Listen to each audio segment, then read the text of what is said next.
Hello नमस्कार दोस्तों। पिछले वीडियो में मैंने बात कर चुका है कि किन सीटों पर इंडिया गठबंधन जीत रही है। उसके बाद मैंने वीडियो में बात किया है कि कौन कौन सी सीटें पर कड़ी मुकाबला है। आज हम बात करने जा रहे हैं कौन कौन सी सीटें जेडीयू और बीजेपी बिहार में जीत रही है और कन्फर्म जीत रही है, अच्छी तरीके से जीत रही है, ये मेरे अनुमान के अनुसार। तो जानते हैं सभी एक एक कर सीटों के बारे में।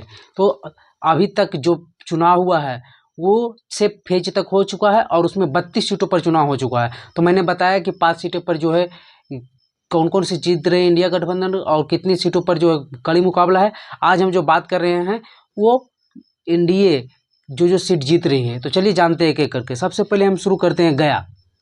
फर्स्ट पेज के चुनाव में गया का चुनाव हुआ। वहां से जीतन राम मांझी चुनाव लड़ रहे थे। वही दूसरी ओर से कुमार सर्वजीत, जीतन राम मांझी जाति से मांझी है, कुमार सर्वजीत पासवान है। यहाँ मुकाबला कड़ी रही, लेकिन एनडीए के साथ यहाँ एनडीए के सारे वोट इंटैक्ट दिखे, इंक्लूडिंग मांझी भी। और पासवान का भी वोट कुमार सर्वजीत को बहुत कम पड़ा, इसलिए क्योंकि चिराग पासवान एनडीए में थे। तो जिस कारण हम कह सकते हैं कि इस सीट पर जीतन राम मांझी बढ़त बनाए हुए हैं, क्योंकि इससे पहले 2 बार चुनाव लोकसभा का लड़ चुके हैं, हार चुके हैं और ये तीसरी बार उनके लिए लक्की साबित होते दिख रही है ये सीट। दूसरी सीट जो है हम बांका की बात कर रहे हैं। बांका से गिरिधार यादव जो हैं जेडीयू के उम्मीदवार हैं और दूसरी ओर जयप्रकाश नारायण यादव हैं जो आरजेडी के उम्मीदवार हैं। तो यहाँ भी लड़ाई काफ़ी जोरदार हुई, लेकिन यहाँ बांका में गिरधारी यादव को प्लस पॉइंट ये है क्योंकि गिरधारी यादव के खिलाफ जो है एंटी इनकम्बेंसी बहुत ज़्यादा थी। लेकिन प्लस पॉइंट ये हो गया कि अंतिम समय आते आते राजपूतों जो पुतुल सिंह है, दिग्विजय सिंह का परिवार, इनके साथ आ गया और एनडीए के साथ रहने के कारण एंटी इनकम्बेंसी होने के साथ भी ये सीट गिरधारी यादव फिर से निकालते हुए दिख रहे हैं। अगली जो सीट है भागलपुर। भागलपुर भी इसलिए हॉट रहा क्योंकि यहाँ से एनडीए के कोर वोट तोड़ने की कोशिश की गई। अजीत शर्मा को टिकट दे गई जो जाति से भूमियार हैं और भूमियार को यहाँ वोट कटते हुए दिखा। बीजेपी से भूमियारों आरजेडी की ओर सॉरी कांग्रेस से हैं, अजीत शर्मा को टिकट मिला था तो कांग्रेस की ओर आते दिखे। और वही हम बात कर ले अजय मंडल जो जेडीयू के हैं, तो दोनों ओर से काफ़ी कड़ा मुकाबला हुआ, लेकिन अंत आते आते जितने भी, क्योंकि भागलपुर में मंडल जाति के लोगों की संख्या बहुत ज़्यादा है, तो इसलिए यहाँ अजय मंडल का उनके जाति का वोट मिला। साथ ही एनडीए के और भी जो कोर वोटर हैं यहाँ पे पिछड़ा, लवकुश और फॉरवर्ड का, सिर्फ भूमियार में भी डिवीजन हुआ लेकिन उस तरह से डिवीजन नहीं हुआ। तो यहाँ से फिर जो है अजय मंडल आगे निकलते हुए दिख रहे हैं। अगली जो सीट है झंझारपुर। झंझारपुर से रामप्रीत मंडल और सुमन महासेठ, यहाँ भी एंटी इनकम्बेंसी बहुत थी और अगर उम्मीदवार यहाँ बढ़िया मिलता तो रामप्रीत मंडल के लिए एकदम कड़ा ये सीट गवा भी सकते थे। लेकिन यहाँ से इंडिया गठबंधन ने उम्मीदवार ही बीजेपी से उठा कर दे दिया। पहले आरजेडी में शामिल हुए, फिर ये सीट भी मुकेश सहनी के आने के बाद वीआईपी में गया और यहाँ बीजेपी बैकग्राउंड के जो हैं सुमन महासेठ जाति से वैश्य हैं, उन्हें टिकट दे दिया गया। तो लड़ाई यहाँ कमजोर पड़ती दिखी और फिर से इस सीट पर रामप्रीत मंडल जेडीयू के आगे निकलते हुए दिख रहे हैं। अगली जो सीट है सुपौल। सुपौल भी इस बार जेडीयू लड़ रही थी। यहाँ से दिलेश्वर कामत मौजूदा सांसद हैं जेडीयू के। वहीं आरजेडी की ओर से चंद्रहास चौपाल को जो विधायक हैं और जाति से दलित हैं, ये पहली ऐसी सीट है बिहार की और पहली ऐसी पार्टी आरजेडी है जहां एक जनरल सीट पर दलित को चुनाव लड़ाया, लेकिन चुनाव उस तरीके से यहाँ लड़ नहीं पाए, जिस कारण से ये सीट दिलेश्वर कामत को फिर से जाती हुई दिख रही है। मधेपुरा कहा जाता है रोम पोप का, मधेपुरा गोप का, और यहाँ से लालू यादव 2 बार सांसद रहे हैं, शरद यादव 4 बार सांसद रहे हैं, पप्पू यादव सांसद रहे हैं। अभी दिनेश चंद्र यादव 2019 में जीते और फिर से वही जेडीयू की ओर से चुनाव लड़ रहे हैं दिनेश चंद्र यादव। वहीं बात करें आरजेडी ने यहाँ फिर एक गलती की कि यहाँ कैंडिडेट ही बहुत लो क्वालिटी के दिया। पटना से एक प्रोफेसर को उठा कर दे दिया और समय अंतिम समय जाते जाते दिया। बातें आरजेडी गड़बड़ा गई कि पप्पू यादव को यहाँ से लड़ाना चाहती है, लेकिन पप्पू यादव ने वहाँ लड़ने से मना कर दिया और पूर्णिया से निर्दलीय लड़ गए। तो प्रोफेसर चंद्रदीप भी यादव जाति से हैं, लेकिन यहाँ आरजेडी के कैंडिडेट कमज़ोर दिख रहे हैं, इसलिए यहाँ भी दिनेश चंद्र यादव को जीतते हुए देख सकते हैं। अगली जो सीट है दरभंगा। दरभंगा से गोपाल जी ठाकुर बीजेपी से हैं, जाति से ब्राह्मण हैं। वही हम बात करें ललित यादव जो हैं जाति से यादव, आरजेडी की ओर से हैं। तो यहाँ चुनाव उसी तरह से 2019 की तरह दिख रही है। एनडीए का जो कोर वोट समर्थन है उनके साथ है, ललित यादव के साथ M22 समीकरण है और मल्लाहों का कुछ वोट जुड़ा है, लेकिन इतना वोट नहीं जुड़ा है कि वो चुनाव जीत सकते हैं। तो इसलिए यहाँ से गोपाल जी ठाकुर, और इसे भी कहा जाता है कि मिथिलांचल का क्षेत्र है, यहाँ मिथिलांचल ब्राह्मणों और बीजेपी का गढ़ माना जाता है। अगली जो सीट है समस्तीपुर, ये भी एक रोमांचक सीट रही जहाँ से जेडीयू के दोनों कैंडिडेट के पिता जेडीयू से थे। शांभवी चौधरी जेडीयू के उम्मीदवार, सॉरी शांभवी चौधरी एलजेपीआर के उम्मीदवार, पिता अशोक चौधरी जेडीयू की ओर से मंत्री। वही सन्नी हजारी कांग्रेस के उम्मीदवार, पिता जेडीयू की ओर से मंत्री महेश्वर हजारी। शांभवी चौधरी जाति से चौधरी, सन्नी हजारी जाति से पासवान। लेकिन यहाँ पासवान का वोट जो है मिलते हुए दिखाई दिया शांभवी चौधरी को, क्योंकि चिराग पासवान की पार्टी से चुनाव लड़ रही थी। और यहाँ भूमिहारों ने भी बढ़ चढ़कर वोट किया, क्योंकि शांभवी चौधरी का पति जो हस्बैंड जो है वो भी भूमिहार जाति से हैं। कुणाल किशोर जो पटना में हनुमान मंदिर के संयोजक हैं, उनके पुत्र से शादी हुआ है। अगली जो सीट है बेगूसराय, बेगूसराय से गिरिराज सिंह भूमिहारों के बिहार में सबसे बड़े नेता कहे जाए एक समय हो गए थे, और केंद्रीय गृह मंत्री।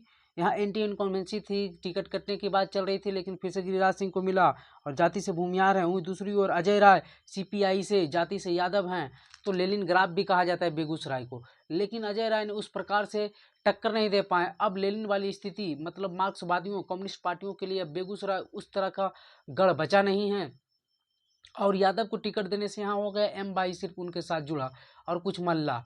बाकी गिरिराज सिंह को भूमिहारों की नाराजगी थी, लेकिन अंत समय आते आते मोदी और अपने जाति के नाम पर यहाँ फिर से भूमिहारों ने वोट गिरिराज सिंह को कर दिया, और गिरिराज सिंह ये सीट निकालते हुए दिख रहे हैं। अगली जो सीट है मुंगेर, मुंगेर में एकदम 9-6-11 की लड़ाई थी, दोनों ओर से कट्टे और दबंगई की लड़ाई थी। इधर आनंद सिंह पैरोल पर आए, उधर अशोक महतो की पत्नी कुमारी अनीता महतो जो आरजेडी की उम्मीदवार थी, और ललन सिंह जेडीयू के उम्मीदवार, राष्ट्रीय अध्यक्ष रह चुके जेडीयू के। दोनों ओर से लड़ाई काफ़ी जोरदार हुई, लेकिन अंततः जो है ललन सिंह का चुनावी मैनेजमेंट काम आया, और इस मैनेजमेंट के आधार पर ललन सिंह यहाँ से चुनाव निकालते हुए दिख रहे हैं। अगली जो सीट है हाजीपुर, हाजीपुर से चिराग पासवान लोक जनशक्ति पार्टी रामविलास के राष्ट्रीय अध्यक्ष यहाँ से चुनाव लड़ रहे थे। वही आरजेडी की ओर से शिवचंद्र राम जाति से रविदास हैं, और ये पासवान हैं। दोनों ओर लड़ाई काफ़ी जोरदार देखी, लेकिन चिराग पासवान के पास यहाँ से एक लेगेसी है रामविलास पासवान की, उसका असर दिखा।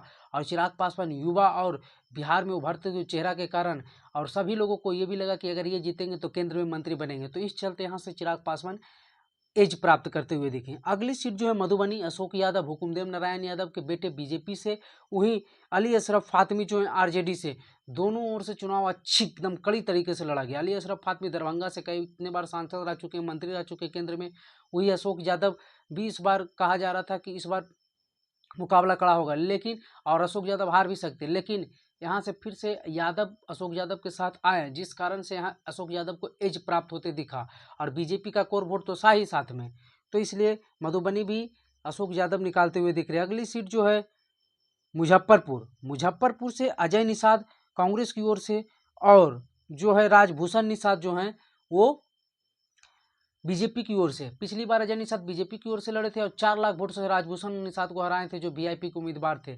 लेकिन इस बार उल्टा हो गया, और यहाँ भी मुकाबला कड़ी दिखी, लेकिन अजय निषाद जो पार्टी पलटे और उनके प्रति एंटी इनकम्बेंसी 2 बार से सांसद थे। कैप्टन के पिता जो निषाद थे उनके बेटे हैं, तो यहाँ एंटी इनकम्बेंसी दिखा, जिसके कारण अजय निषाद पीछे छूटते हुए दिखाई दिए। अगली जो सीट है वाल्मीकि नगर, यहाँ से सुनील महतो जाति से कुशवाहा हैं, और जो मुजफ्फरपुर में थे दोनों जाति से मल्ला थे। तो वाल्मीकि नगर सुनील महतो, और उधर दीपक यादव जो हरियाणा वाले हैं, यहाँ बगहा शुगर मिल के मालिक हैं। डीपी यादव यूपी वाले बाहुबली के दामाद हैं। तो यहाँ दीपक यादव तो पहले बीजेपी में थे, आरोप लगा कि वो बीजेपी में रहते हुए तलवारें बांटवाएं, ये वो सभी, और मुस्लिम वोट इससे इम्पैक्ट हुआ। और यहाँ आरजेडी ने बहुत बड़ी भूल कर दी टिकट देने में, क्योंकि यहाँ के लोकल निवासी नहीं थे, और सुनील महतो के खिलाफ एंटी इनकम्बेंसी थी, लेकिन ये भुना नहीं पाए। पिछली बार जो कांग्रेस के उम्मीदवार थे वो यहाँ से मजबूती से लड़े थे, लेकिन दीपक यादव के साथ सिर्फ M22 समीकरण नहीं जुड़ा, जिसके कारण यहाँ से सुनील महतो आगे निकलते हुए दिख रहे हैं। अगली जो सीट है गोपालगंज, गोपालगंज से आलोक सुमन जेडीयू के उम्मीदवार हैं, ये आरक्षित सीट है। और वहीं दूसरी ओर चंचल पासवान वीआईपी के उम्मीदवार हैं, यानी मुकेश सहनी के। लेकिन चंचल पासवान की इस चुनाव में चर्चा ही नहीं, बहुत कम नाम सुना गया। और ये आलोक सुमन का भी नाम बहुत कम है, गोपालगंज सीट की चर्चा ही बहुत कम हुई, लेकिन यहाँ आराम से आलोक सुमन सीट निकालते हुए दिख रहे हैं पिछले समीकरण के अनुसार। और आलोक सुमन पूर्व IAS अधिकारी भी रह चुके हैं, IAS IPS, और उनके पास जेडीयू बीजेपी का कोर वोट का भी सपोर्ट है। चंचल पासवान लास्ट समय पर आए, टिकट मिला, चुनाव प्रचार भी बढ़िया से नहीं कर पाए। वही अगली सीट है पूर्वी चंपारण, जहाँ से राधा मोहन सिंह जो भीष्म पितामह कहे जाते हैं बीजेपी के, जाति से राजपूत हैं। वहीं राजेश कुशवाहा, यहाँ भी आरजेडी ने एक प्रयोग किया, और प्रयोग कुछ हद तक सफल दिखा, लेकिन अंत आते आते यहाँ भी चुनाव में जो है बीजेपी के जो प्रदेश से सम्राट चौधरी और अन्य बीजेपी के मोदी और अन्य फैक्टर काम किया, और यहाँ से भी जो इस चुनाव है ये राधा मोहन सिंह निकालते हुए दिख रहे, क्योंकि उनकी पहुँच घर घर तक बताई जाती हुई जो हैं। आरजेडी के कैंडिडेट ने भी काफ़ी अच्छे मजबूती से लड़ाई लड़ा, लेकिन फिर भी ये सीट जो है राधा मोहन सिंह निकालते। चलिए ऐसे ही वीडियो देखने के लिए हमारे चैनल पर बने रहें, और ऐसे ही नए लेटेस्ट और जानकारी वाली विश्लेषण वाली वीडियो देखने के लिए हम मेरे चैनल माघी खबर को सब्सक्राइब कर लें।